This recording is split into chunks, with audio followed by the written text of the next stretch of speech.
Mikey, can you come here for a minute? It was the unmistakable voice of my twin sister Michelle. Yeah, Michelle? I'm having trouble figuring out which of these dresses I like the best. Can you help me?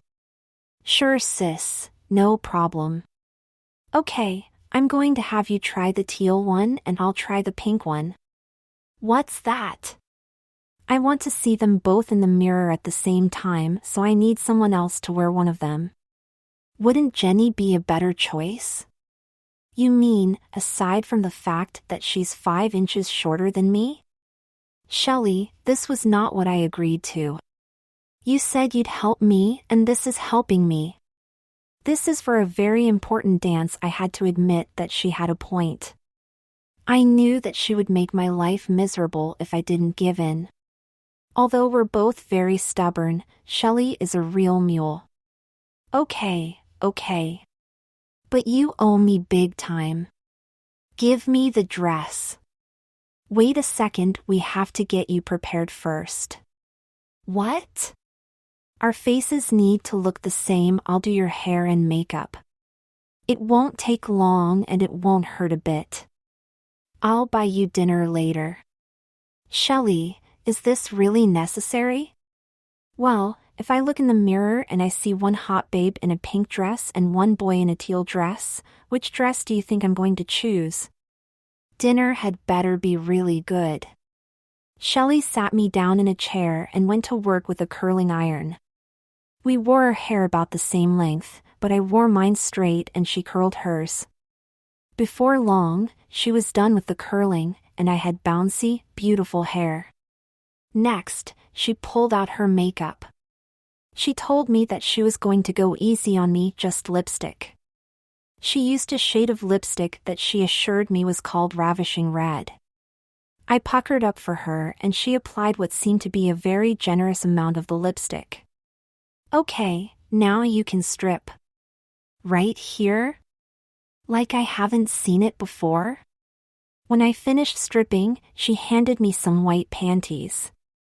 I put them on and was surprised at how soft they felt. Then she helped me put on a pair of black pantyhose and a lacy white bra. After I had put on the bra, she pulled out some of her white socks and worked at giving me some realistic boobs. Then Shelley helped me out with the dress. Once she had zipped me up, I felt trapped. There was no way I could possibly get out of this outfit without her help. Shelley stripped down to her white panties and put on black pantyhose and a white bra that matched mine. Since she had helped me squeeze into the teal dress, I helped her with the pink one. Here, put these on. Heels? Shelley, I don't think this is really necessary. The height has to be realistic, Mikey. Just trust me. I stepped into the green high-heeled shoes. I stumbled around a bit trying to get my balance. Okay, Mikey, let's check out the results. I leaned heavily on Shelley as I tried to walk over to the mirror. After what seemed like an eternity of different poses, she had reached a decision. I'm going with the teal. You just look like such a babe in it, Mikey. Thanks a lot, Shelley. No, I mean that as a compliment. You shouldn't be afraid to be in touch with your feminine side. At that moment, I heard the key turn in the door. I froze right where I was. Michelle had assured me that Jenny wouldn't be back for hours. I looked quickly for a closet to drive into, but found none. The door opened, and Michelle's roommate walked in. Hey, Michelle. What the hell? Jenny moved behind Michelle and cupped her hands around Michelle's breasts. Boobies. Jenny cupped her hands around my chest. No boobies. Feels like socks. Then Jenny unzipped my dress and moved her hands down below my waist. Dickie. Happy Dickie. Is that you, Mikey? I nodded slowly. I bet there's a real good story here. Michelle explained that I was working as her dress dummy. Yeah, you do look really sexy in that teal dress. I can see why Shelley chose it. If you're done helping her, do you mind working with me for a bit? Jenny is an amazingly attractive brunette, so I jumped at the chance to help her out. Yes, I realized that being helpful was what got me into this position in the first place. I followed Jenny into her bedroom wearing nothing but my panties and bra. Let's talk first. Then you can help me out. Jenny jumped up onto her bed and motioned me up. Mikey, that is so cool that you helped Shelley out. Most guys would never go through something like that for their sister. That's a big-time turn-on for me. Whoa. That came out of left field. Here I was in a bra and panties, and one of the hottest women I'd ever been around was telling me that I was turning her on. Before I could respond, Jenny had straddled me and was kissing me passionately. Never one to look a gift horse in the mouth, I returned her kiss with the most passion I could muster. We quickly made her clothing a thing of the past, and we were in the middle of a makeout session. Jenny was kissing and massaging many areas of my body, and I returned her embraces, my tongue racing in and out of her mouth and my mouth and hands exploring her beautiful breasts. We eventually tired and lay holding each other on her bed, grasping for our breath. When we had almost all of our breath back, Jenny broached the subject of the favor she wanted me to do. I need your help for a Halloween party, Mikey. You like Halloween, don't you? I agreed that I did indeed like Halloween. Jenny explained that she and her boyfriend has planned to go to a big Halloween party as a bride and groom. Unfortunately, Jenny caught her boyfriend cheating and had dumped him. I still want to go to the party, Mikey, it's always a lot of fun. But I need a partner. Sure, I'll go to a Halloween party as your groom. That would be a lot of fun. Yes, it would be. But I want you to go as my bride. Why? Well, it's a Halloween party, so the wilder the costumes, the better. You're already 5 inches taller than me, and with the heels, the difference will be closer to 8 inches. To have a bride be that much taller than the groom would be really wild. Okay, even if I wanted to, there's no way that your dress is going to fit me. As you said, I'm 5 inches taller than you. That's the kicker. I got a great deal on the dress, knowing that I would have to shorten it quite a bit. It should look wonderful on you. What's in it for me, Jenny? Well, for starters, I'll take you out to eat at that steakhouse you love. And I'll let you have plenty of dessert. She winked at the dessert comment and my heart skipped a beat. Jenny was practically throwing herself at me, and all I had to do was dress as a woman for Halloween. Since it was Halloween, it would be almost normal. What did I have to lose? Okay, Jenny. I guess I'll do it. She knocked me flat onto her bed and gave me a wildly passionate kiss. I was head over heels for this woman and completely at her mercy. Jenny said that she didn't want to pressure me into anything, so she told me to go home and think about our deal. If I still was willing to be her bride at the Halloween party, I should return the next day around 2. She sent me home wearing a pair of her pink satin panties. I showed up a little before 2. Jenny was waiting for me and we went back into her bedroom. Jenny informed me that this would be a full dress and makeup rehearsal, but that she wouldn't make me shave my legs and armpits and she wouldn't bother with nail polish today. I guess I took some small comfort in that news. Okay, Mikey, let's get started. Out of your clothes. I stripped out of my jeans and stood in front of her in my Fruit of the Loom briefs. Those two, Mikey. We need to let you in on Victoria's little secret. I thought I lent you a pair yesterday. I blushed a very bright red. In actuality, I had honestly forgotten to bring the panties back. I had tossed them into the clothes hamper with the rest of yesterday's clothes when I took my shower. That's okay. There's more where those came from. With that, Jenny reached under her skirt. She pulled off a pair of white panties and handed them to me. This really made me hot. Here, let's trade. The bride should really be wearing something soft and pretty, and the groom should be wearing the fruit of the looms. Jenny pulled out a lacy white bra and helped me into it. We'll do with socks again this time, but I'll get something more realistic for showtime. Jenny placed rolled-up socks in the bra cups much as Michelle had done yesterday. Okay, we have to get you ready for the dress first. That means makeup and a hairdo. I want you to get used to being in a dress, but we don't want to mess up the gown with any accidents, so we'll start with something a little less formal. Is that okay with you? That's fine. You're running the show. That's what I like to hear, Mikey. Let's try this on for size. Jenny handed me a sexy red dress. She helped me step into the dress and then zipped me up. Okay, step into these for me. Jenny held a pair of pantyhose and helped me into them. I'll take it easy on you today and we'll start with the 1-inch heels, if that's okay. I thought that going to the 3-inch heels right away might be a little too much. I'll have enough trouble with the smaller heels. Oh, you'll do fine, honey. You seem to be doing okay yesterday. I slipped the heels on and followed Jenny over to a chair near her vanity. I sat down and she began to work on my hair. Before long, my long, straight hair became a head fully of bouncy curls. Okay, your hair is looking good, let's move on to the makeup. Jenny started by applying foundation. Then she worked on my eyes, applying eyeshadow and mascara. Then she pulled out a tube of lipstick. Ravishing red.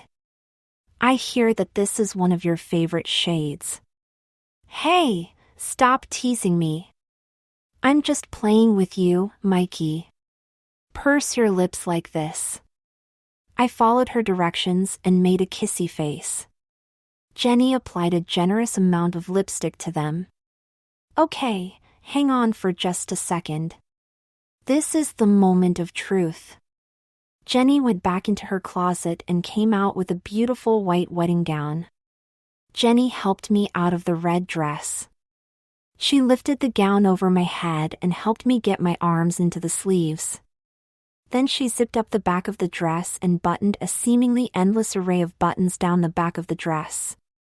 Like yesterday, I had the sensation of being trapped in the dress. Yesterday I had merely been zipped into Shelley's dress, today I was zipped and buttoned into Jenny's gown. There. How does that feel? Pretty weird, actually. No, honey, I mean, is it comfortable? I guess so. It's not like I have a lot of experience to compare against. Oh, I don't know. You make a pretty convincing bride. I bet if I dropped you off at a church right now, we'd have a long line of guys wanting to be your groom. I blushed violently and hoped that Jenny couldn't see me blushing through the makeup. Oh, yeah. I'm sure. I'm serious. We can test out my theory if you want. My car's right outside. I panicked inside. I knew that Jenny wasn't serious, but the thought of being paraded down the aisle and become a real-life bride provoked a lot of feelings inside of me. On the one hand, an extreme fear, but on the other hand, a pretty pleasurable feeling of excitement.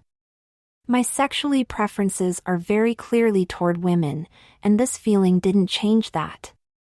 It wasn't that I felt attracted to men, but rather the bridal experience that thrilled me. Jenny must have noticed some discomfort. She came over to me and gave me a kiss on the lips. I'm just kidding, honey. I like this dress way too much to let you run off with and then get married. I need you to be my bride, not the bride of some nasty man. I grinned a small grin and Jenny kissed me again. Okay, come over to the mirror. I'll help you. I moved slowly over toward the mirror. It was hard to walk in the heels, and the gown's train was making things even more difficult. This train really make it hard to move around without tripping on something. Just be glad it's as short as it is. I went with the chapel length train. The cathedral length is much longer. Wow. How do those brides manage to walk? Lots of practice. Just like we're going to do for you. I looked in the mirror, and I was pretty shocked with what I saw. Jenny had done an amazing job on my hair and makeup, and the dress looked beautiful on me. There was no way that anyone would be able to tell that I was actually a guy. I was convinced that Jenny was right. If she dropped me off at a church at that instant, I would have been married off. Okay, you look pretty good right now. The gown is pretty flat, but we'll get a crinoline to puff up the skirt. The 3-inch heels will boost your height up. I still need to get a veil and some costume jewelry for you. We'll have to do something more realistic for your breasts, paint your nails a nice shade, and shave off that leg and armpit hair. Luckily, you don't have any facial hair, so that will help. Wow, you really don't do anything halfway, do you? Hey, there's a $250 prize for the best costumes. Not only that, but I take a lot of pride in my work. I always thought that women with good work ethics were really sexy. Flattery will get you everywhere. We both have a lot of work in front of us. We only have a month to turn you into a bride that not only looks like a bride, but walks like a bride and talks like a bride. I should be getting most of the accessories in the next week or so. We have a lot to work on, but we'll do a little bit at a time. I hope you have your weekends free. Well, I guess. Like I said, I'll make it worth your while. Lots of free dessert. Nothing is too good for my fiancé. My heart got a little jittery with that word. I really hoped that Jenny I would have a relationship after we were done with the Halloween party. I was really falling for her, and I hoped the feeling was mutual. I was pretty sure that it was, because Jenny wasn't the type of girl to lead a guy on. Okay, let's get you out of that dress and get something to eat. With Jenny's assistance, I was eventually able to free myself from my wedding gown. I kick off my heels and picked up my jeans and t-shirt. After confined inside my wedding gown by the zippers and buttons, it would be nice to slip into something a little more comfortable. Where do you think you're going with those clothes? To change? Change back into this. Jenny handed me the red dress I had worn earlier. You want me to go out in public wearing a dress? A month from now you'll be a blushing bride in front of hundreds of spectators. You really could use some practice, but what if someone sees me? Don't worry, honey, we'll get out of town a bit. Besides, nobody would ever suspect a thing. Just trust me. Why did I ever let myself get roped into this? If I had to hazard a guess, it's because you're trying to get into my pants. You're doing pretty well so far. You're already getting into my dresses, Jenny quipped. Jenny helped me squeeze back into the red dress. Hang on just a sec, she said as she poked around in the closet. Ah, here we are. Jenny held a pair of red flats in her hand. You probably need a break from the heels by now. That's not the least of what I need a break from. I whined. Oh, Mikey, be a good sport, she said as she kissed me gently on the lips. We really need a different name for you. People are going to look at us funny if I call you Mikey. I think your new name should be Heidi. Why Heidi? I asked. Because you're hiding a little something. Get it? Heidi is hiding something? Funny, very funny. Besides, it's a lovely name. I've always liked it, so it's appropriate that my bride should be named Heidi. I wandered into the living room and watched a little TV as I waited for Jenny to get ready. A few minutes later, Jenny came into the living room wearing a green dress that was similar to mine. She was also carrying two small purses, one red, one green. I could only imagine who the red purse was for. "Here you go, Heidi. A woman mustn't go anywhere without her purse." I opened the purse and took a peek inside.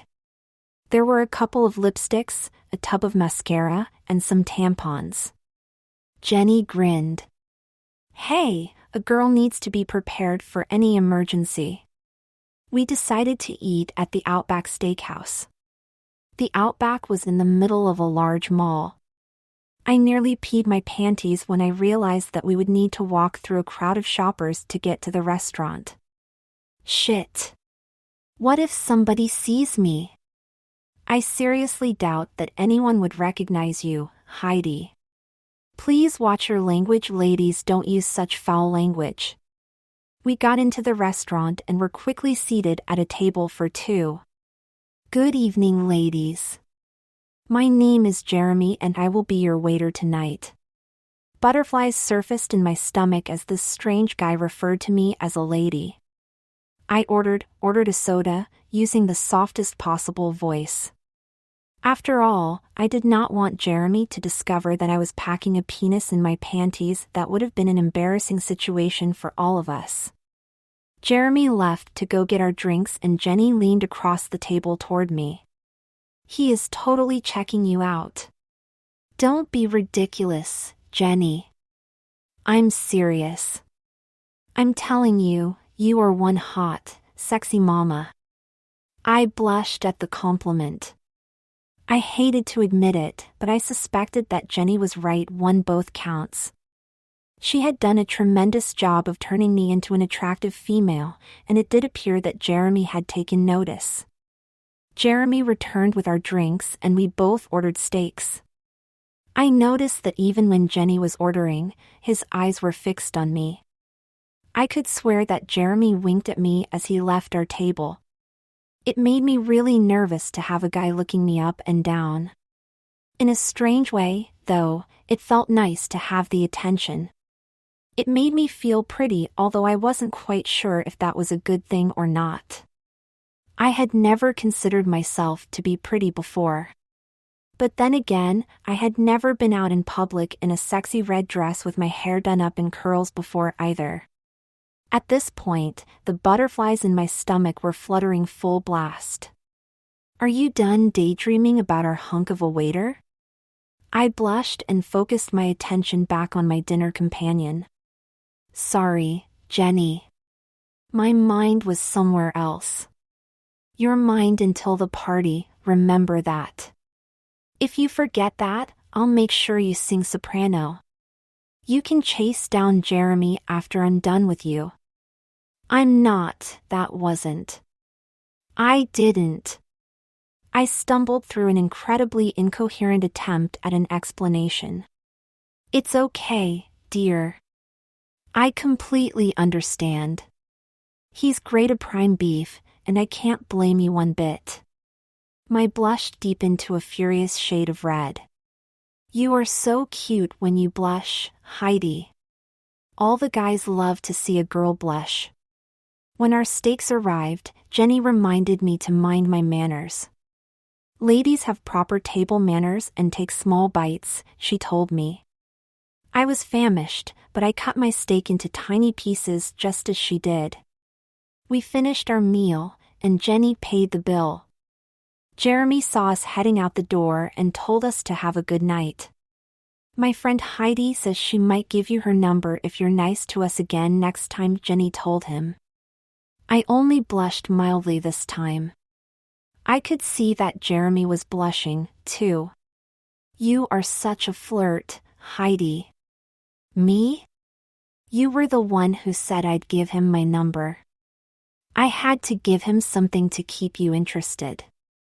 "No, you didn't. Why would I need a guy to be interested in me? You never know, Heidi. Our marriage might not work out. It could be handy for you to have a guy on the side. I laughed at this. Jenny either had a very strange sense of humor, or she was really beginning to think of me as a woman. Or quite possibly, both. My butterflies started beating their wings again as we entered the main flow of traffic in the mall. I couldn't help fearing that someone I knew would recognize me. Jenny suggested that we head back to her place, and I heartily agreed.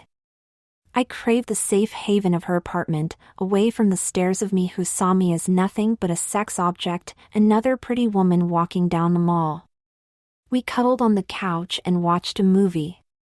It was a chick flick, but I didn't mind. The movie ended, and Jenny and I headed back to her bedroom. Stay. Please stay. I get lonely in my big bed. Was I going to argue? Of course not. No man would refuse to share a bed with a hottie like Jenny. I took off the dress and piece by piece began to remove the trappings of femininity from my body. Eventually, I found myself naked and heaved an internal sigh of relief. Once again, I was man. Wear this for me. Jenny held a frilly black teddy. You don't have any pajamas that are a little more manly? I asked. You can slip into this teddy and sleep with me, or I can kick you out into the hall in your birthday suit. What's it going to be, tough guy? She asked. This sounded like a thinly veiled threat. Being hurled into the hallway buck naked was a sure way to get arrested for indecent exposure, so I acceded to Jenny's desire. Okay. All right. You drive a hard bargain, Jenny. She smiled and I stepped into the teddy.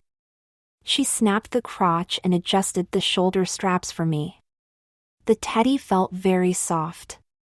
It was definitely more comfortable than any pajamas I have ever worn. She had me sit down on the stool in front of her vanity and set to work on removing my makeup. I'll use a little bit of curl relaxant on your hair. Your beautiful curls will be gone when you wake up. She sighed wistfully. You really look cute with curls. It's a good look for you. It would be a good luck for me if I was a girl, you mean? Yes, it makes you a very attractive girl, she responded. We fell asleep in each other's arms and I slept better than I had in a long time. The next morning, I magically transformed from Heidi, super babe, back into Mike, regular guy. My reflection in the mirror looked just a tiny bit strange to me. I hadn't forgotten that I was a man, but my feminine side had definitely asserted herself in the last day. If I wasn't careful, I could end up in high heels and lip gloss full time. Honey, I have some homework for you, Jenny said. Yes? I replied. And what, pray tell, might that be? I want you to practice with heels a little more. I'm going to send some training heels along with you. The heel is only 1.5 inches, but it will get you used to the feel. Jenny held a pair of black pumps, shortish, but narrow, heels. Is this really necessary? How hard can it be to walk in heels? You'd be surprised. Just practice walking and try not to break an ankle. I rolled my eyes and she smiled a mysterious smile as if she knew something that I didn't know. She put the heels into the small blue duffel bag at her feet. Here's a pair of pantyhose, too. You need the hose to get a comfortable fit. She tucked the pantyhose into the duffel and walked toward her dresser. You don't want to have a visible panty line either. You can borrow a few pairs of my panties. She pulled out 3 pairs of panties, red, green, and a pink and purple polka-dotted pair. You should be all set for panties now. You have my pink pair at your place. Are you still wearing my white ones? I blushed and nodded. Okay. At this rate, I'm going to have to start borrowing panties from you. Just make sure you don't lose any of them, I wasn't sure how Jenny expected me to lose her panties.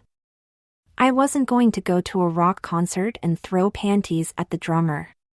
Jenny brushed the remaining remnants of my curls out of my hair and sent me on my way. Next week, she said, she would have more accessories on hand and would make me even more feminine. I wasn't sure what that entailed. I looked forward to next weekend with a mixture of joy and fear. Joy at spending more time with Jenny, and fear of how I would respond when Jenny made me even more feminine. I followed Jenny's advice and spent some time walking around in my new black pumps. It was definitely a lot harder than it appeared. I didn't break my ankle, but I did lose my balance and tumble a few times. The pantyhose felt nice against my legs, and I enjoyed being caressed by Jenny's panties. On Saturday, I packed the pumps, pantyhose, and 6 pairs of panties into the duffel bag. I was wearing the pink satin panties that Jenny had first lent me. I walked the few short blocks to Jenny's apartment. I knocked on the door, and she came to the door wearing a gorgeous red dress. I have great news, Heidi. Nearly all of the accessories have arrived. We'll be able to get a lot of work done today. You'll be a woman all the way down to the skin by the time we're done. I wasn't quite sure what Jenny meant by this. I guess she meant that she had gotten the crinoline, jewelry, and such. Jenny's first activity for the day was removal of my body hair. When she was done, my legs and armpits had been shaved, and my body was as smooth as a baby's behind. Then Jenny pulled out what appeared to be artificial breasts. Okay, lay on your back for a bit. Don't worry, the adhesive isn't permanent. They definitely were fake breasts. I got the distinct impression that we were very close to the point of no return. Last week had been hair, makeup, and clothes. While it was true that hair, makeup, and clothes had made a tremendous transformation, my body had pretty much remained intact. Gluing breasts on my chest was a whole new ballgame. Are the breasts really necessary already? We do have a few weeks left before the party. We're going to need all that time to get you properly prepared, Heidi. You need to be a complete woman every weekend if you're going to be convincing at the party. So, yes, the breasts are necessary already. I wondered what Jenny meant by complete woman and wondered if she wasn't going overboard a bit on preparing for this party.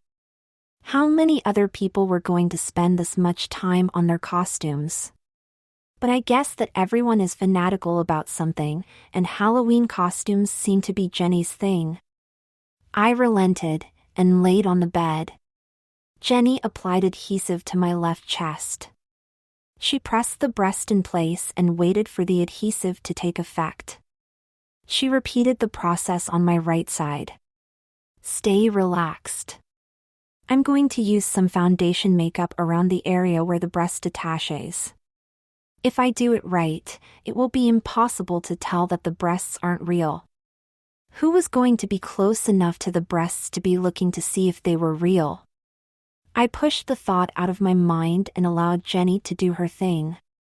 It was actually a quite pleasant feel to have her fondling my breasts and working to make them look more real, and I closed my eyes and relaxed. I felt Jenny remove my panties, and a minute later I could feel her hand around my penis. It felt as she was trying to make my penis go into some sort of an opening. I opened my eyes to see what she was doing. When I looked down, I saw what appeared to be a vagina. It looked quite realistic, and Jenny was inserting my penis into something on the backside of it.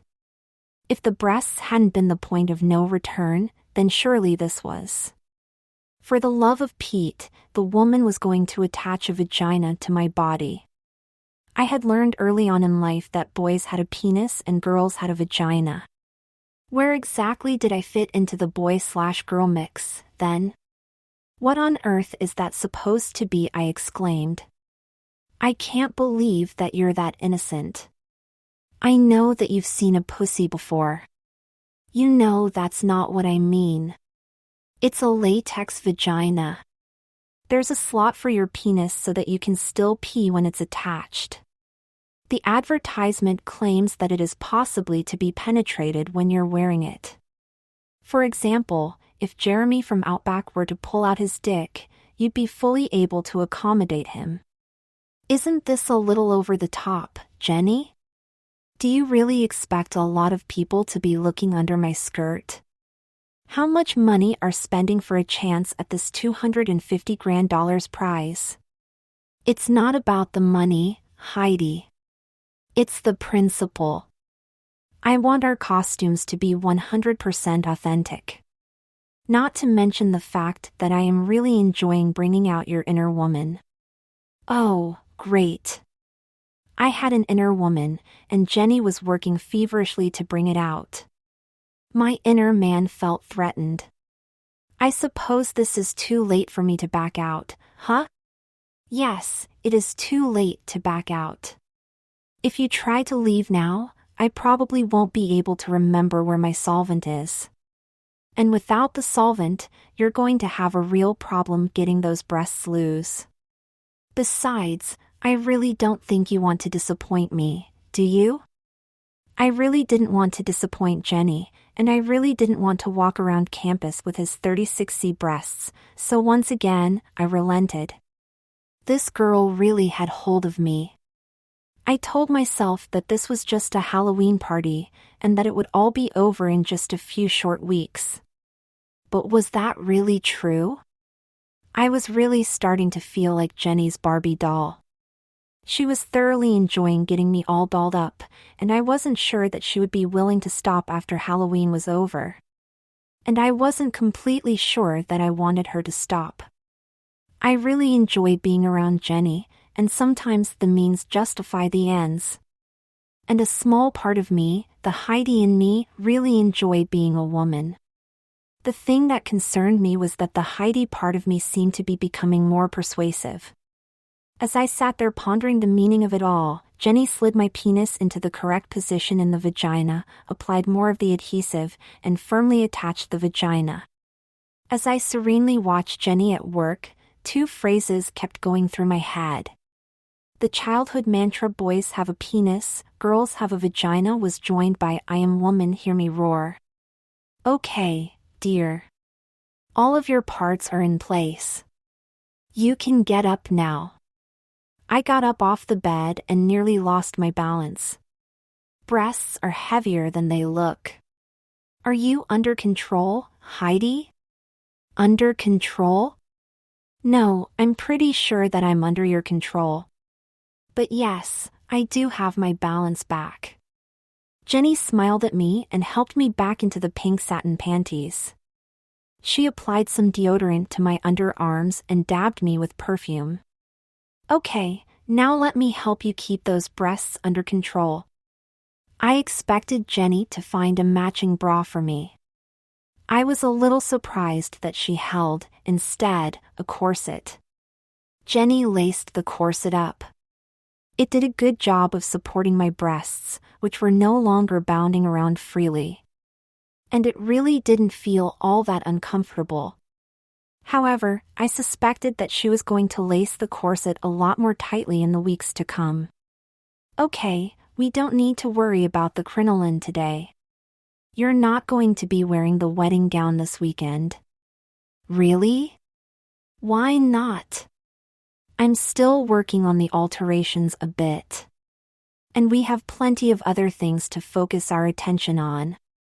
I hope I haven't disappointed you too much. Quite honestly, I did feel a pang of disappointment deep inside me. The Heidi in me had enjoyed being dressed in a fine wedding gown. And I think the Mike in me had enjoyed being tightly trapped inside an exotic piece of clothing, completely helpless and at the mercy of a beautiful woman. Today, we see how Miss Heidi looks in pink. Jenny pulled a pink dress out of her closet. For me? Oh, you shouldn't have. You are such a clown. You can't have this dress, you can only borrow it. Jenny unzipped the dress, I stepped into it, and she zipped me up. We were getting pretty good at this drill. A lot better than we had been on day one. Okay, girl, it's time to get started on hair and makeup. I sat down on a stool, and Jenny worked her magic with a curling iron, turning my long, straight hair into bouncy curls. When Jenny started on the lipstick this time, I noticed that it was pink, matching my dress and, for that matter, my panties as well. I wondered if she had planned the pink color scheme before I arrived, or if she had based it on my choice of panties. Okay, just a few more things to finish up. Hold out your hands. Jenny pulled out pink nail polish and proceeded to carefully paint each fingernail so that they, too, matched my dress. Okay, we need to do some work down here, first. Jenny found a nail clippers and clipped my toenails to a shorter length. Then she grabbed the nail polish and painted them as well. We won't need any pantyhose today. The masculine side of me sighed in relief. Here we go. We'll be using these instead. Jenny held stockings in her hand. She helped me into the stockings and attached them to the garters on my corset. When my legs were ensconced in the stockings, she helped me into a pair of pink pumps. These are a little more than 2 inches. I hope you've been practicing with the other pair. Yes, Jenny. I've been a good girl. Okay. We'll get a chance to test that out a little later. Okay, here we go with the finishing touch. These have a magnetic back, so they look almost like pierced earrings. A minute later, I was adorned in earrings which, once again, were the color of the day pink. Okay, Heidi, come over in front of the mirror. I looked into the mirror and was stunned by what I saw. 2 women were standing side by side, one dressed in red, the other in pink.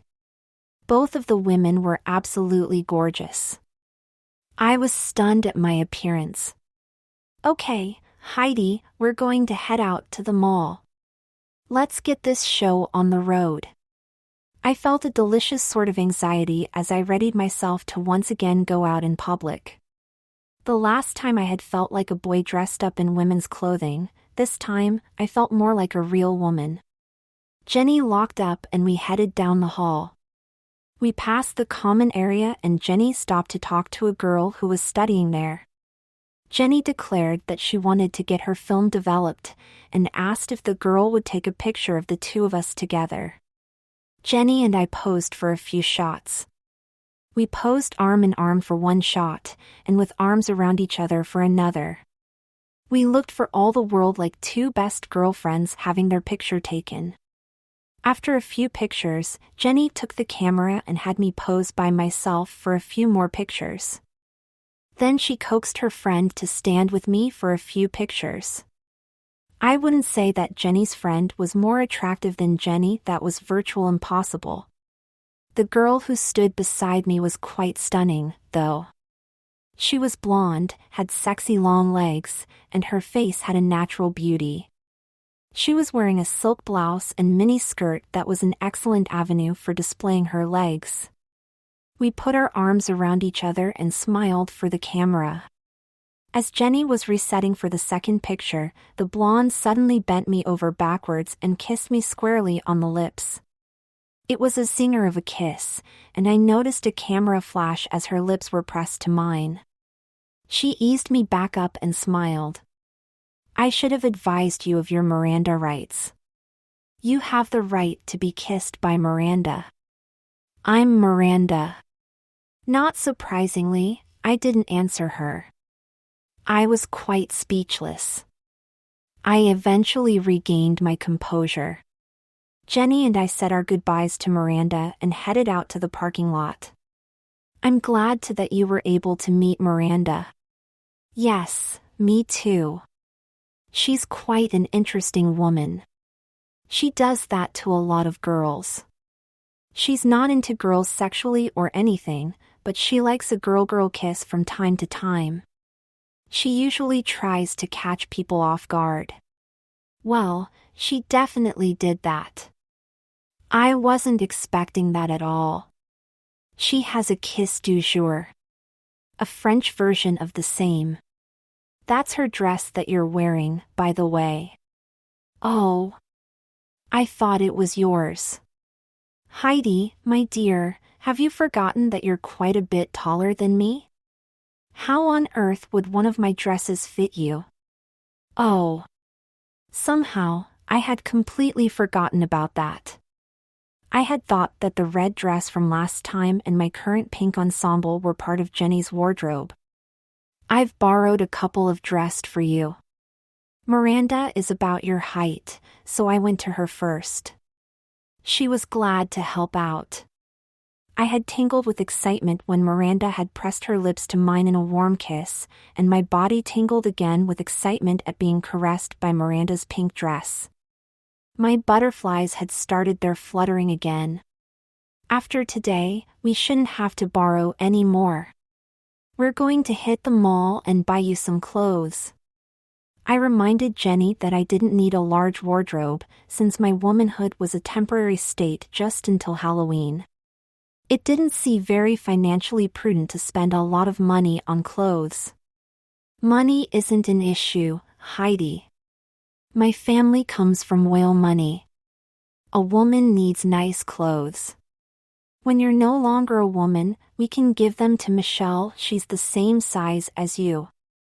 Maybe we can even get you dressed up for a ladies' night out every now and then just for old time's sake. I wasn't a woman right now, but I really didn't want to try to win that argument wearing pink lipstick and a vagina. At the mention of my sister's name, I wondered why Jenny hadn't just asked her to fill in as the bride. As Jenny had mentioned, Michelle and I were the same size. Maybe Michelle had other plans for the night, or maybe Jenny enjoyed having me as her kept woman. The Michael part of me was quite concerned about the mention of future ladies' nights out. I was into this just as a favor until Halloween. I was running the risk of being found out by my friends. If any of my friends knew that I was walking around as a woman, I would never hear the end of it. Extending Heidi's life beyond Halloween raised the stakes. I ran the risk of being caught, and if someone found out about me when we were bar hopping on a ladies' night out, I wouldn't have the convenient excuse of Halloween to fall back on. Instead, it would look like I was dressing as a woman for nothing more than personal enjoyment. This was a very frightening possibility. I assured myself that I'd be able to talk my way out of any ladies' night out escapades when the time came. The Heidi inside me was delighted at Jenny's comments. The prospect of being a woman over a longer term was thrilling, and she was ecstatic to know that she was going to have a wardrobe of her very own. We arrived at the mall, and we went into one of the women's clothing stores. I could tell that Jenny was having the time of her life. We meandered through the store. Jenny spotted outfits that she thought would be dreamy on me, and our cart filled with dresses, skirts, and blouses. Okay, dear, that's enough for now. I sighed with relief and turned the cart toward the front of the store. Heidi, first we need to go to the changing rooms. I grimaced, and Jenny assured me that it would be all right, and that trying on the clothes would be quick and painless. I argued that I could try them on later, and if something didn't fit, it could be taken back. Jenny pointed out that one of the blouses was on clearance, and couldn't be taken back. I could understand why I should try on that blouse, but Jenny insisted that I might as well try everything on, since I had to try on the blouse anyway. At this point, it seemed feeble to argue. I suspect that Jenny had grabbed a clearance item for this specific reason.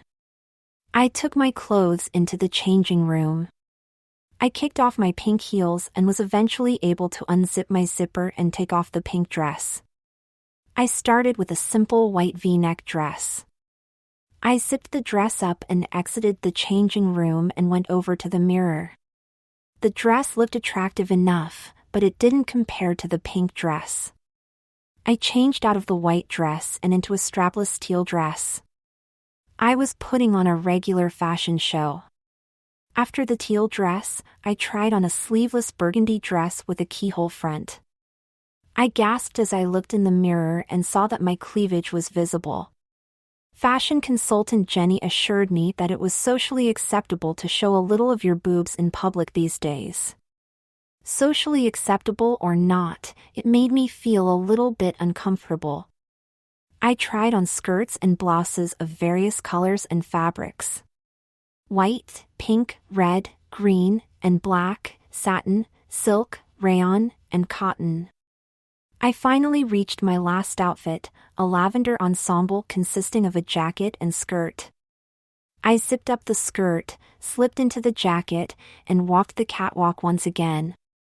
"Heidi, that looks so hot!" Jenny exclaimed. "It is so you." Another woman echoed her thoughts, commenting that the lavender outfit was a man-catcher outfit if she ever saw one. I blushed at her comment. I really didn't need a man-catcher outfit, since I wasn't trying to catch a man. I did like the outfit, however. I thought that it looked quite sharp. I was about to call it a day when Jenny called for me to hold one for a second. She came back carrying a pink dress. The same pink dress that had been borrowed from Miranda. I beamed with delight. "I'm glad I found this. You seem happy, too." It was impossible to hide my pleasure, so I didn't bother trying. I blushed and ran away to the sanctuary of the changing room. I absolutely loved this pink dress. I definitely needed to add it to my wardrobe. I pranced back into the waiting area, strutting my stuff. The world was my oyster.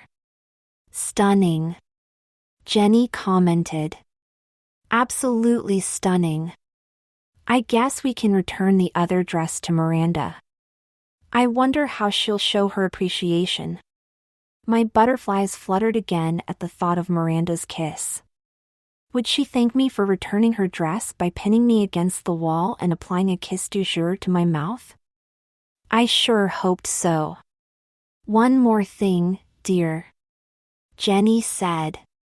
She held a tiny pink two-piece swimsuit. I stared at her, incredulous. "I can't wear that," I exclaimed. "Sure you can. You've got the body for it." I was concerned that the skimpy swimsuit would expose seams around my breasts and vagina. I did not want someone in the ladies' department to discover that I was a man. I trusted Jenny, however, and slipped into the bikini. I looked to see if my femininity was compromised by any telling lines. I couldn't see a thing. Jenny had done an exceptional job of feminizing me. I sighed appreciatively. My swimsuit fashion show wasn't likely to send women screaming for mall security. I modeled the swimsuit for Jenny. I looked into the mirror and found that I did indeed have the body for the swimsuit. I had to remind myself that it wasn't actually my body. My friend Latex had helped me a great deal. In any case, I looked hot. Absolutely smoking. I slipped out of my swimsuit and back into my pink dress. Well, Miranda's dress, actually. My pink dress was waiting outside with Jenny. I didn't have much luck with the zipper, and Jenny had to zip me up the rest of the way. We checked out and carted my new wardrobe to the car. I couldn't believe how much money Jenny had just spent on clothes for me. "Okay, Heidi, dear. Now we go to the shoe store to finish off your wardrobe." We entered the shoe store, and I tried on shoes of different colors and styles. The shoes were mostly pumps, and some of these had incredibly high heels. Jenny pulled out her plastic to pay for about a half-dozen pairs of shoes, and before I knew it, we were finished. Trying on shoes didn't take nearly as long as trying on dresses.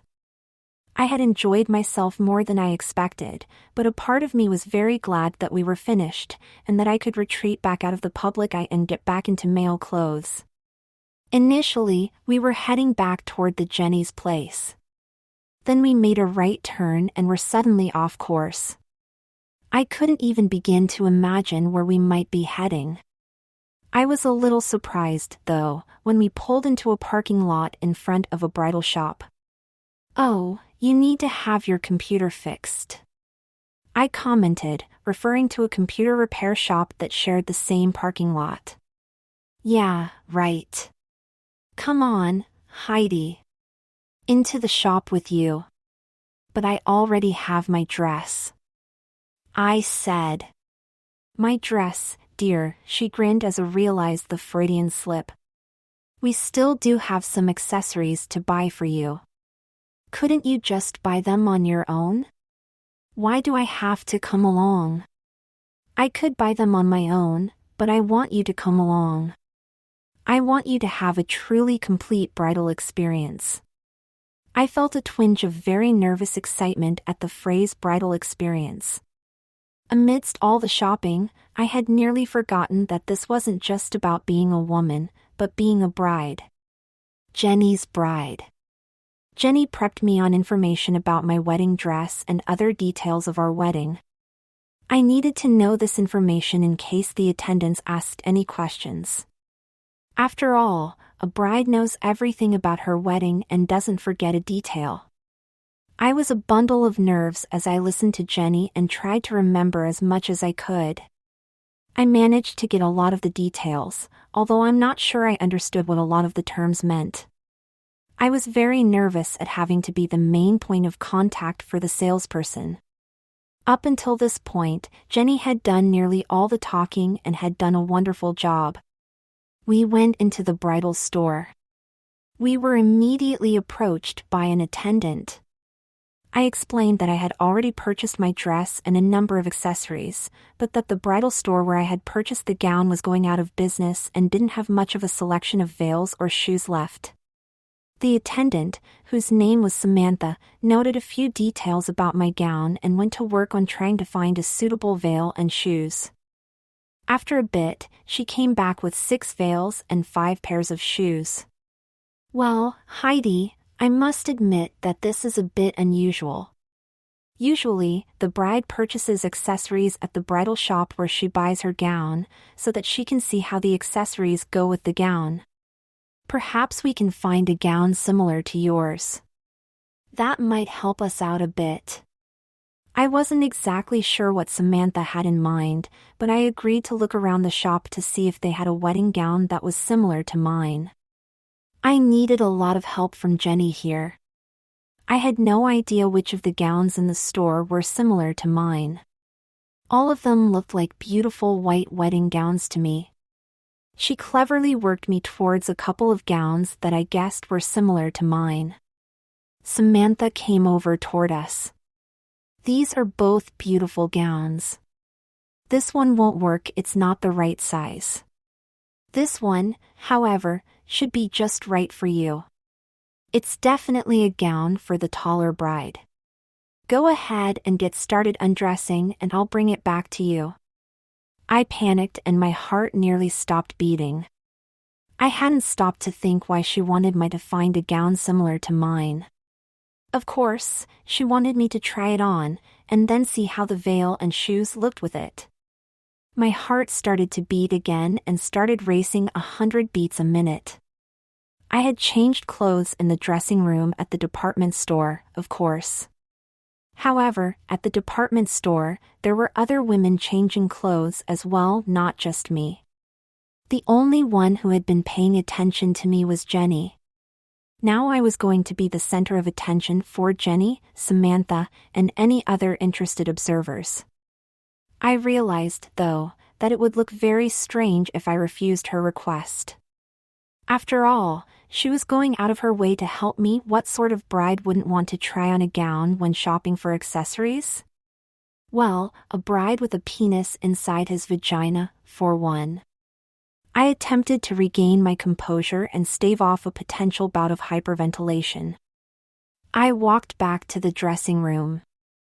I kicked off my pink pumps and unzipped my lovely pink dress. Samantha brought the dress back to me. She complimented me on my lovely corset. I stepped into the dress, and she zipped the back and buttoned a myriad of buttons on the back and sleeves. I stepped into some white pumps and stepped out to meet my audience. Jenny was waiting out near the mirrors, and a few other women were also standing by. I looked into the mirrors at my reflection. My wedding gown was prettier than this one, but this too was a beautiful gown, and I appeared to be a very beautiful bride. Samantha had me try on each of the veils. She would put a veil in place, adjust it until it was perfect, and then have me model it by walking a few yards in each direction. Okay, dear. Do you prefer one of these veils, or do you want me to look in the back for something else? I glanced toward Jenny for a nonverbal cue of some kind. Her expression was clear. This was totally my decision. I was flustered. I had been counting on Jenny to spoon-feed me the right answers. Well, I can't really decide between these two. Do you want to try them on again to get a better look? Samantha asked. Yes, I would like that. I replied. Samantha had me try the two veils again, and I made my choice. I now had a beautiful chapel-length veil to go with my beautiful chapel-length gown. Whatever that meant. Next, Samantha had me try on the shoes. She had left the veil on my head, and I kept stealing glances at the mirror. I looked absolutely stunning. Can't take your eyes off your reflection, dear? I can't say that I blame you. You look beautiful. I thanked her and blushed. Jenny was absolutely no help again with the shoes. I picked out a very nice-looking pair or white heels. Okay, dear. Is that everything? And replied that it was. Samantha unbuttoned my buttons and pulled the zipper down to my waist so that I would be able to escape from the friendly confines of the gown. I went back to the changing room to change. It was a bittersweet moment. I loved slipping back into Miranda's beautiful pink dress for the fourth time today, but I was disappointed at having to take off the wedding gown. The consolation was that I had a gown of my own waiting for me at home, or actually, at Jenny's. Samantha had my purchases at the front counter. Jenny met us at the front with something in her hands. A delicate white teddy outfit, perfect for a bride's honeymoon. I was really wondering what Jenny had in mind for Halloween night. She was really carrying this bride thing a long way. Mom said to use my credit card to pay for the veil and shoes, and she's pay me back. And I have a little present for your wedding night. She used a stage whisper so that Samantha could overhear her. I realized that it would seem a little out of place for her to pay since I was the bride. And I, of course, didn't have the money to pay for the veil and shoe. Jenny's convenient excuse didn't raise any eyebrows. She paid and we walked out of the store. Did you know that she was going to have my try on the dress? I asked her as soon as we were out of earshot. Yes, I figured that was what she was suggesting. Jenny replied. Then why on earth didn't you say something to me? I had no idea. Well, I figured if you wanted to try on another wedding gown, more power to you. I rolled my eyes at her and she laughed. You looked beautiful, Heidi. You really did. Why didn't you help me with the veil and shoes? Well, I did help you with the general style. I didn't want to interfere with the final choice, though. That should always be completely up to the bride. I realized that Jenny was slowly moving away from the spoon-feeding she had been doing earlier, and was allowing me to become my own woman. I wasn't sure if I should be grateful for that or not. October 31st began like any other day. My alarm clock went off, and I rolled out of bed. This was not just an ordinary day, however. This was my wedding day. The last few weeks had gone by quickly.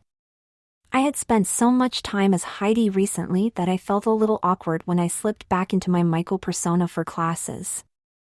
I grabbed some photographs from my dresser and took a close look at them. Jenny had made double prints of the pictures that she and Miranda had taken of me. The picture on the top showed Miranda doubling me over and kissing me on the lips. Jenny had made extra prints of this, and Miranda had a larger version displayed proudly in her room. Miranda approved of my new wardrobe, and she thanked me when I, and not Jenny, personally returned her red and pink dresses. She did not, however, reward me with her famous kiss du jour. It appeared that the kiss du jour was one treat that I would never get to experience. I had only one day left as a woman. When the clock struck 12 tonight, Halloween would be over, and I would be a man again. I showered, dressed, and had a light breakfast. I had a full day ahead of me today.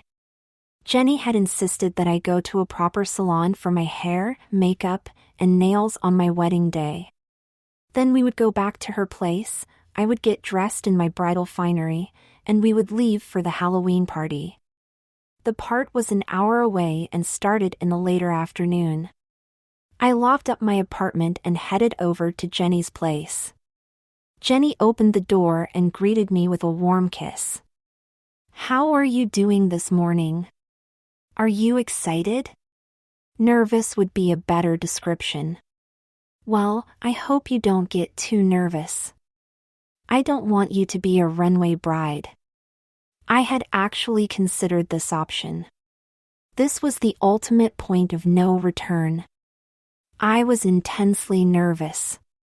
The prospect of parading around as a beautiful bride in front of hundreds of other people made the butterflies in my stomach beat their wings faster than hummingbirds. I had been nervous throughout the entire process, but the nervousness I felt now was tremendous. In the end, though, I didn't want to disappoint Jenny. And I think my internal Heidi really wanted to have her special day. Jenny helped me shave my body hair, and she attached my breasts and vagina. I sighed gently as my body once again became complete. Jenny noticed my sigh. "Are you getting used to them?" I blushed and nodded quietly.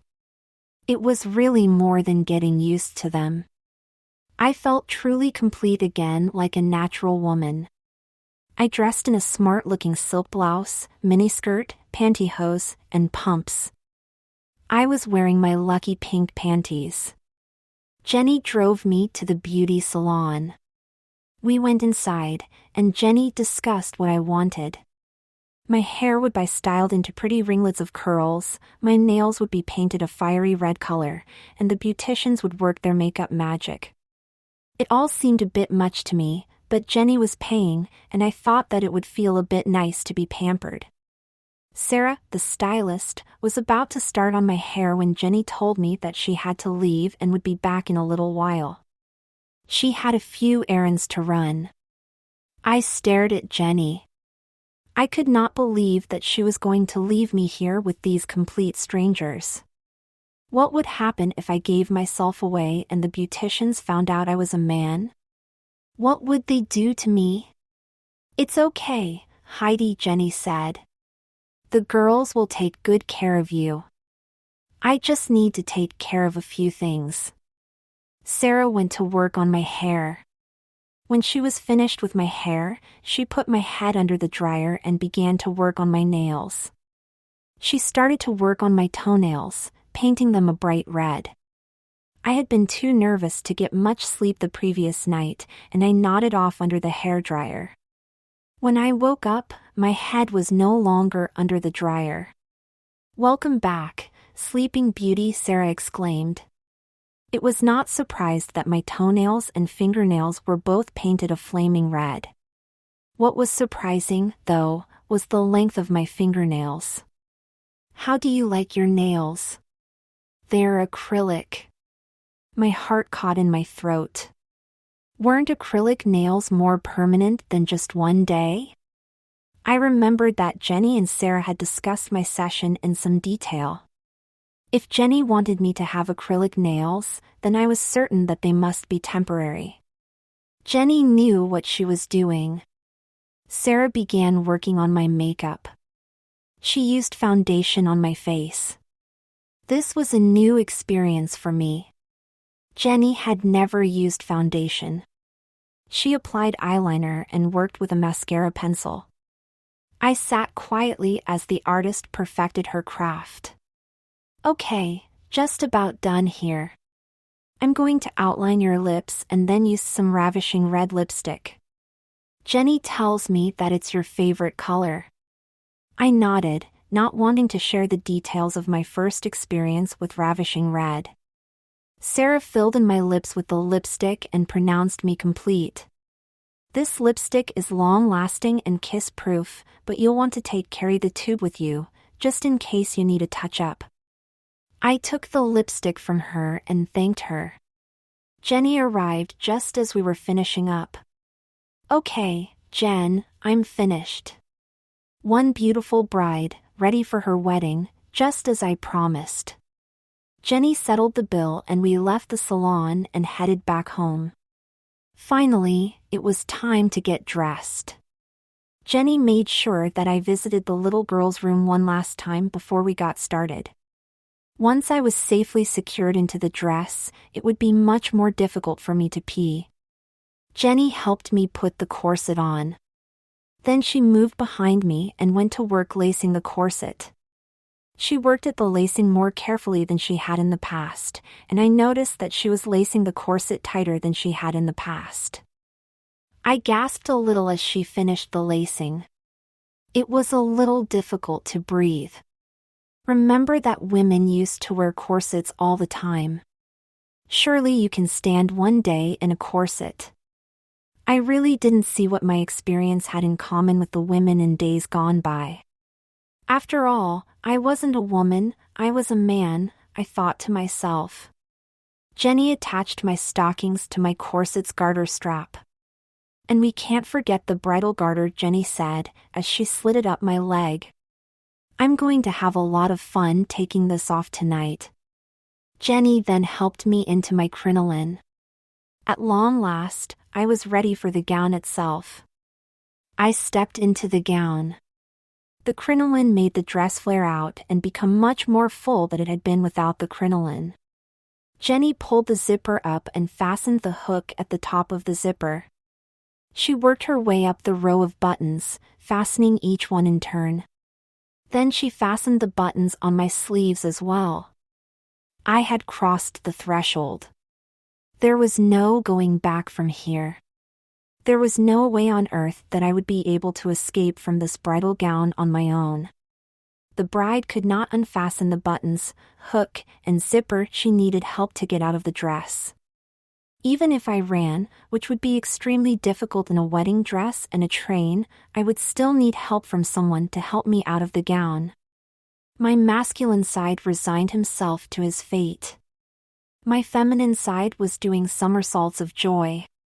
Jenny helped me with my earrings and a pearl necklace. She placed my veil on my head and adjusted it until it was perfect. Jenny brought my pumps out. In my flustered state in the bridal store, I had picked a pair of heels with 4-inch heels, instead of the 3-inch heels that Jenny had originally included in her plans. Jenny hadn't brought this to my attention until a week later. It was fine with her, she simply changed the alterations to the gown to accommodate a higher heel. I had been forced to practice in some higher heels than originally planned.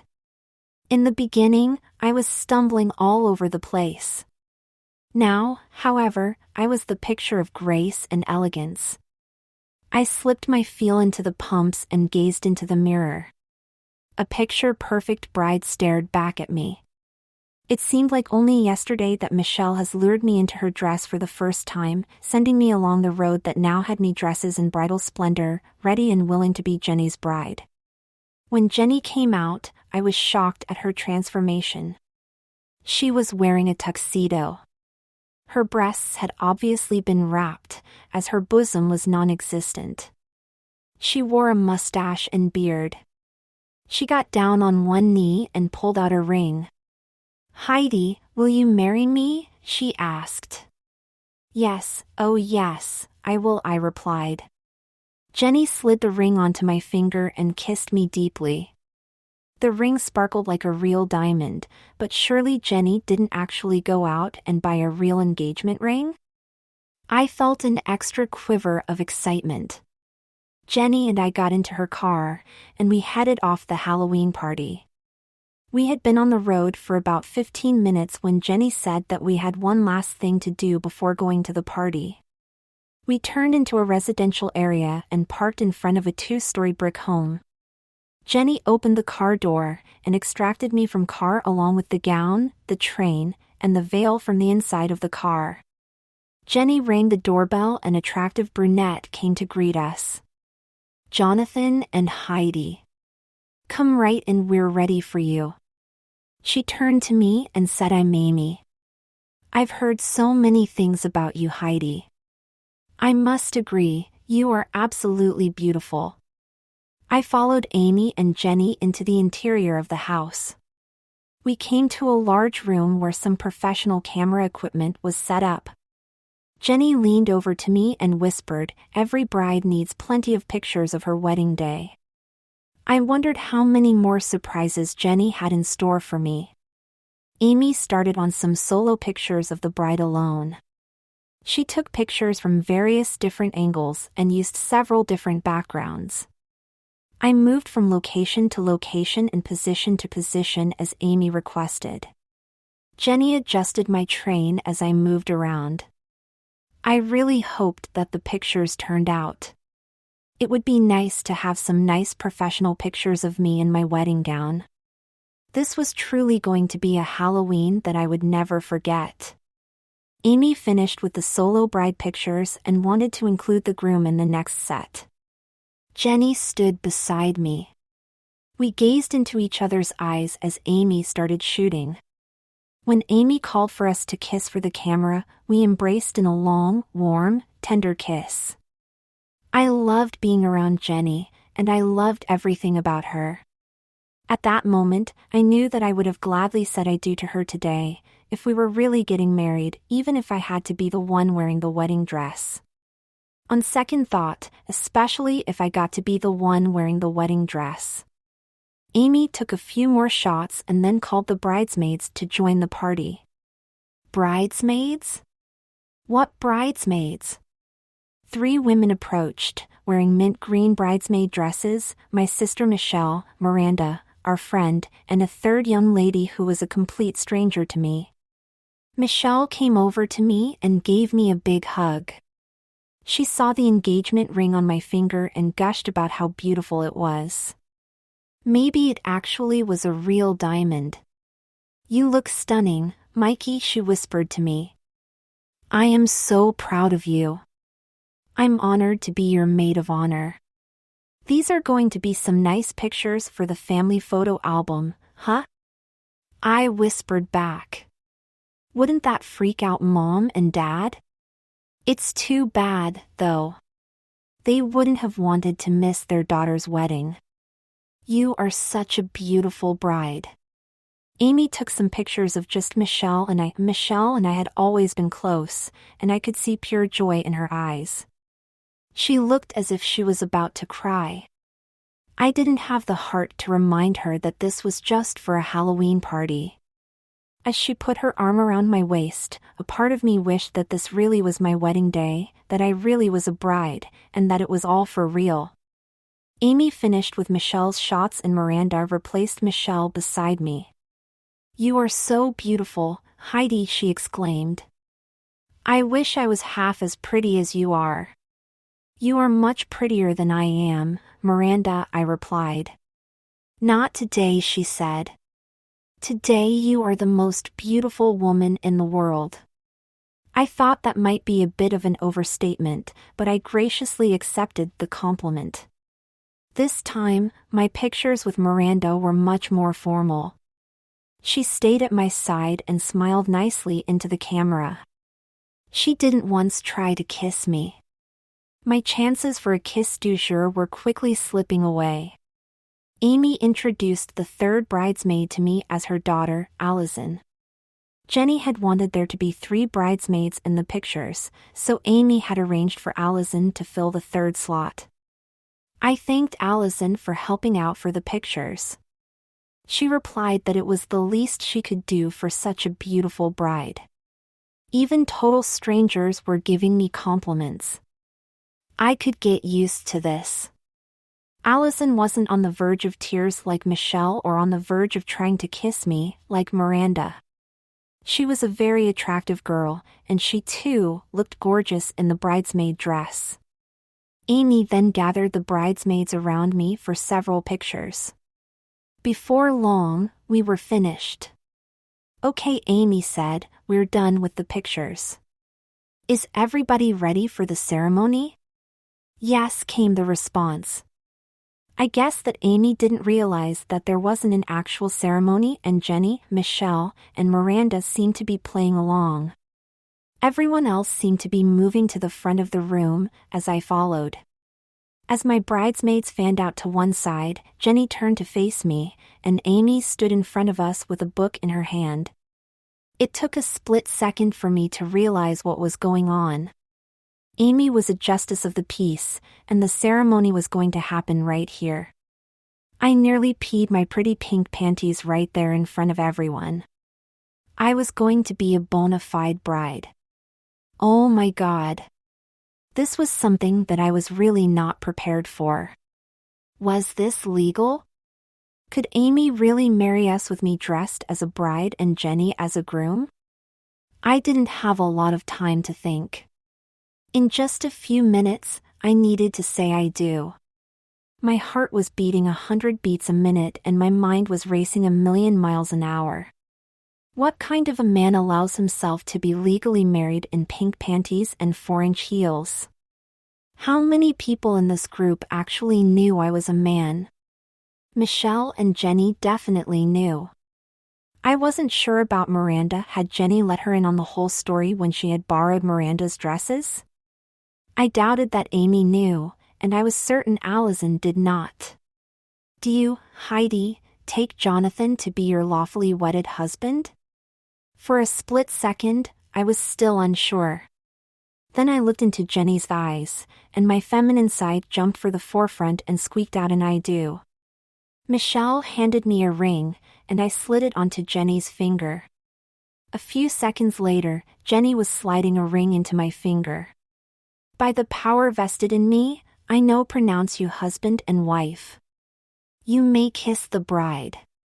Jenny pulled me close and kissed me deeply, her tongue darting in and out of my mouth. I was now Jenny's wife. It was an intoxicating and exhilarating feeling. Michelle came over and gave me a hug and a kiss on the cheek. I could see the tears streaming down her cheek. Next, Allison came over and gave me a hug. She wished me best of luck in our marriage. As Michelle, Allison, and Amy were congratulating Jenny, Miranda came up to me, gave me a hug, and then kissed me on the lips. Her tongue slid deliciously into my mouth as she executed her trademark kiss du jour. Not just anyone gets that, she whispered. The kiss du jour is only for my true friends. You are a very special lady, Heidi. I blushed and thanked her. Amy congratulated me and had Jenny and I fill out the marriage license. The name M.H. Barry was in spot for the bride. That was me, Michael Harold Barry. Or perhaps M. Heidi Barry. I signed M.H. Barry to be safe, and Jenny signed hers J.C. Campbell.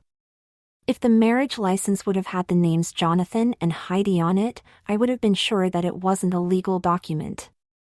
With our initials, I really wasn't sure. Jenny was definitely J.C. Campbell and I was truly M.H. Barry, and we had been married by a justice of the peace. As far as I could figure out, we really were married, although I wasn't completely sure if I needed to change my name to Heidi Campbell or not. At this point, I had had enough excitement for several lifetimes. And I really needed to pee. I had managed to keep from peeing my panties when I realized that I was really going to be married, but now I really needed to go. Michelle volunteered to help me out. We went into the bathroom. Michelle unbuttoned my sleeves and back and unzipped me. She helped me loosen the crinoline, and I stepped out of the dress. I lowered my panties and sat down to pee. "That's a beautiful corset," Michelle commented. "Is it tight?" "It was pretty hard to breathe at first," I said, "but I've adjusted to it, and it's not too bad now." I finished peeing and started to pull my panties up. "No, stop," my sister exclaimed. She pulled my panties down and took a closer look at my female anatomy. "Oh my God," she said. "You actually have a vagina. You are so sweet to do all this for Jenny." "Is it? Can you? Well, you know." "What? Can a man stick his penis up in there?" Jenny said that penetration was possible, but I'm really not interested in finding out. "Why not?" she asked. "You only live life once. In case you haven't noticed, my dear sister, I am a man. I have no desire for another man to stick his penis into my vagina." "You don't look like a man," she replied. "After all, we're discussing your vagina. It's really a shame that such a fine pussy will go to waste, though." I rolled my eyes, and Michelle gave me a big hug and a kiss on the cheek.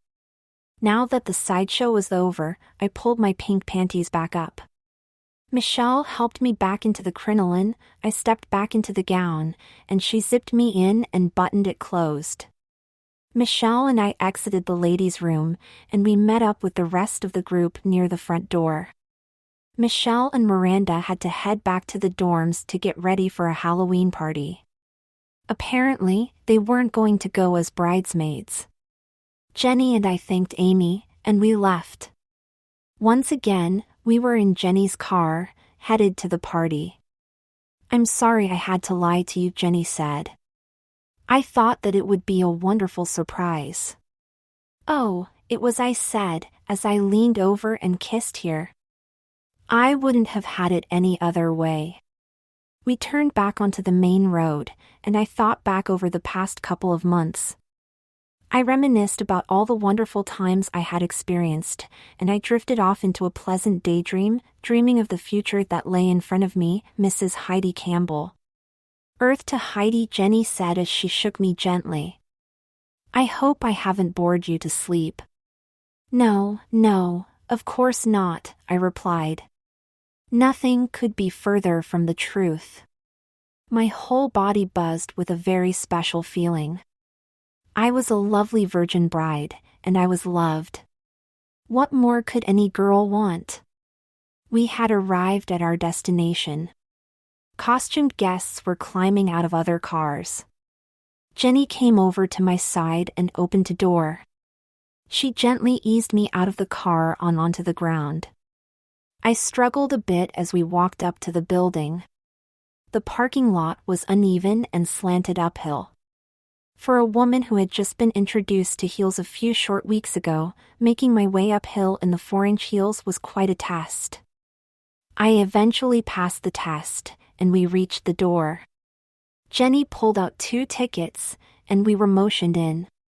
As we walked into the main ballroom, I could overhear the 2 ticket takers chattering with each other.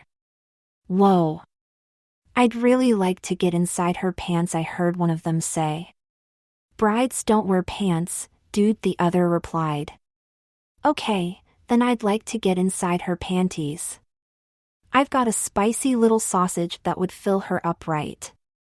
I blushed in embarrassment at having been the target of such comments. I turned away from Jenny for a minute. I hoped that she hadn't heard the comments and hadn't seen me blush in response. The ballroom was filled with partygoers. There were costumes of every shape and size. There were football players, cheerleaders, cowboys, and superheroes. In one corner, I could see a red mandem making out with a green mandem. The dancing had begun, and we made our way to the dance floor. I put my hands around Jenny's neck, she put her arms around my waist, and we began to dance. Jenny was a good dancer, and she appeared to have some experience leading. We flitted around the dance floor like Fred Astaire and Ginger Rogers. Everyone was in good spirits, and couples were trading partners freely. There was another bridal couple on the dance floor, and the other groom cut in on Jenny, and I danced with him, and Jenny cut the rug with his bride. He was taller than Jenny, and in my heels, I stood eye to eye with him. It felt strangely erotic dancing with another man. I wondered if he knew I was a man, and I wondered if he cared. Jenny cut away from her new bride and asked if she could cut in. My new groom relented and allowed Jenny to cut. Jenny cut in, but began dancing not with me, but with the other groom. The other bride came over to me and asked me to dance. As I watched Jenny dancing with the somewhat reluctant groom, I took the other bride's hand and we began to dance. The two of us took a considerable amount of room on the dance floor, with our trains trailing behind us. Other dancers formed circle around us, allowing us room to dance. I could feel her dress against mine as we danced cheek to cheek. The feeling of satin against satin felt wonderful, and the feel of her cheek against mine felt just as good. I could feel a strong bond between us, the special feeling of two brides celebrating their wedding day. Anna's groom wanted to rejoin her again, but our circle of friends was enjoying the slow, sweet dance of two brides getting to know each other a bit better. They closed the circle and gently eased him toward a corner of the room. He found solace and a dancing partner in the green mandem. Anna giggled with delight. "I'd rather dance with you, anyway, Heidi," she exclaimed. "You're such a sweet girl and you feel so wonderful." I blushed, kissed Anna gently on the cheek, and told her how beautiful she was. We came to the end of the song, and we both knew that it was time to part. We hugged in the middle of the dance floor, and it was hard to let go. As wonderful as it had felt to dance with Anna, I knew that my true love was still Jenny. She had been switching partners after every song. She appeared to be having a great time, and her dance partner wore smiles on their faces long after they parted ways. I rejoined my groom, and we once again graced the dance floor. I felt the butterflies return to my stomach once again, and at the moment, I knew that I would spend the rest of my life with this woman. The party wound down, and the partygoers began to leave. In the end, we didn't win the prize for best costumes. I can't even recall who won. As they announced the winners, Jenny kissed me and told me that I was the true belle of the ball. I blushed with delight and held her close. There were only a few couples left when we finally made our exit. Anna saw us leaving and came over to give me a hug. "You've got a wonderful lady," she told Jenny as she gave her a quick hug. "Treat her right." "I will," Jenny replied. "I'll treat her like a queen." We had only been driving for a few miles when Jenny pulled into a hotel. "It's late," she said. "Let's stop here for the night." I was tired anyway, so I agreed. Jenny checked at the front desk and came back to the car. She helped me out and carried me across the threshold. Jenny unbuttoned my sleeves. Then she deliberately unfastened each button along my back, starting at the top and working ever so slowly to the bottom. She unfastened the tiny hook at the top of the dress and inched the zipper downward, teasingly slow. My pulse raced as Jenny worked to unwrap her virgin bride. When the zipper finally reached the bottom, I slowly stepped out of the gown. I heaved an enormous sigh. This had been the most special day of my life, and it was coming to an end. Jenny loosened my crinoline and took off my shoes. She slowly loosened the binds of my corset. She unfastened the garter straps and took off my stockings. Then she lowered my panties, and I stood in front of her, naked. I returned the favor and helped Jenny out of her tuxedo. We walked across the honeymoon suite and lowered ourselves in a pink, heart-shaped pool. We kissed and caressed each other's bodies as tuned out the rest of the world. The warm water of the pool was very soothing and made me feel sleepy. Jenny helped me out of the pool and we dried off. Jenny reached into the small bag she had brought from the car and pulled out a white teddy, the one she had bought for me at the bridal store. I stepped into the teddy, and Jenny reached down and fastened the bottom with snaps. Jenny had an identical teddy for herself. I helped her into her teddy, and we retired to our bed. We fell asleep embracing each other. "Wake up, sleepyhead," Jenny called to me the next morning. "Come on, we're newlyweds," I responded.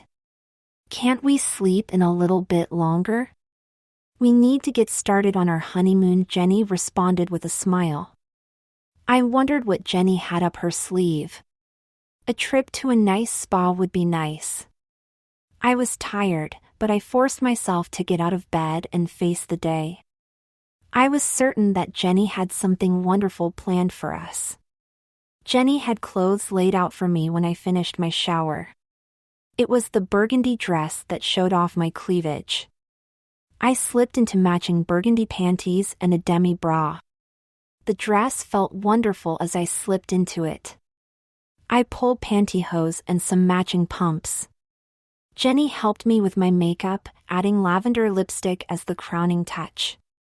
We cleared our belongings out of the room and Jenny left the key cards on the counter.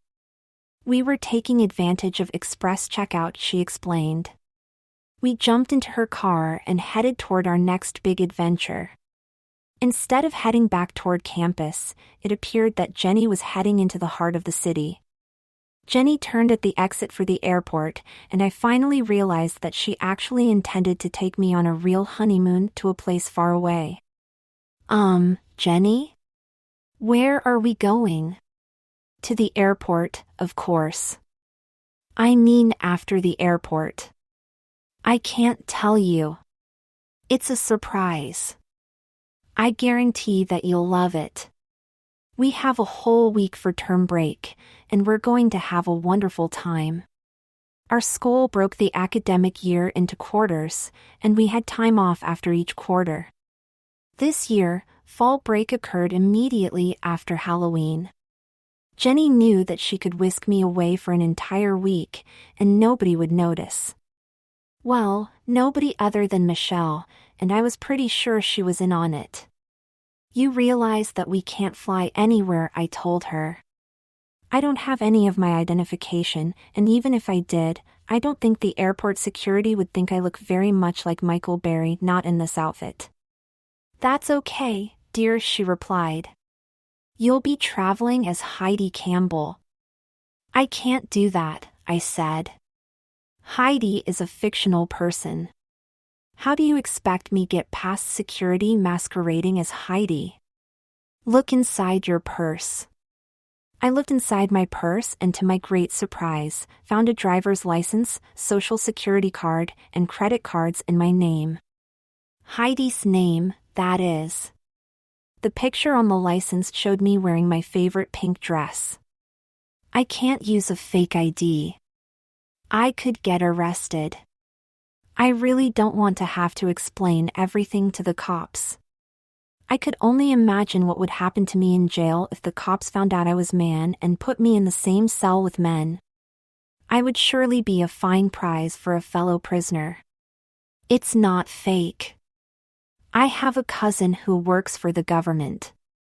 The license and social security cards are legitimate cards, and he created an entire history for you in government files. You're a real person, as far as the government knows. This girl really did her homework. My nervousness subsided a bit. Jenny wouldn't show me the tickets, because she didn't want me to know where we were headed for our honeymoon. She handed the tickets to the woman at the counter. The woman asked me a few security questions and asked for identification. I gave her my driver's license and hoped that I didn't look too nervous. Apparently, Jenny's cousin was good at what he did. The woman waved us through without a second glance. Before too long, our flight number was called, and we boarded the plane to Los Angeles. I had never been to LA, and I knew that I would enjoy our time in LA. When we arrived in LA, we made our way off the plane, and I started to head toward the baggage claim area. Jenny grabbed my arm. "Heidi, dear," she said, "our luggage is going through to our final destination." So we weren't going to LA after all. I followed Heidi, and we checked in at LAX and sat to await the next leg of our flight. When the gate attendant called for passengers to Honolulu to board, Heidi stood up. "A week in Hawaii! This was our fabulous honeymoon trip." The trip across the waters of the Pacific was long. I fell asleep on the plane, and I rested my head on Jenny's shoulder. When she gently shook me to wake me up, we were touching down in Hawaii. We had jet lag that night, so we checked into the hotel and ate at the hotel restaurant, looking out over the ocean. We went to bed early, clinging together in a tight embrace. We had a great time in Hawaii. Jenny and I spent many hours working on our tans on the beach. I learned to hula dance. We walked the beaches and took boat tours of the island. On our last full day in Hawaii, Heidi took a day off. Jenny got out the solvent, and for the first time in a week, I was without my breasts and vagina. Michael had reappeared. Jenny Campbell and Michael Berry were married in a simple ceremony on the beach. My parents were ecstatic. Jenny was everything they could ask for in a daughter-in-law. She was attractive, smart, had a great personality, and came from a wealthy family. Michelle commented that it was nice that we got married for real this time, which confused my parents a bit. Personally, I think we were also married for real when we exchanged vows in Amy's house. We were married twice now. I mused that it would take 2 divorces if we ever wanted to call it quits. I wasn't sure if I was Heidi Campbell or if Jenny was Jenny Berry. I don't think it really mattered. We were 2 people who were deeply in love, and nothing would change that. After the ceremony, I morphed back into Heidi. I felt like a complete woman again. I was wearing my lucky pink panties and my favorite pink dress when we boarded the plane the next day to go back home.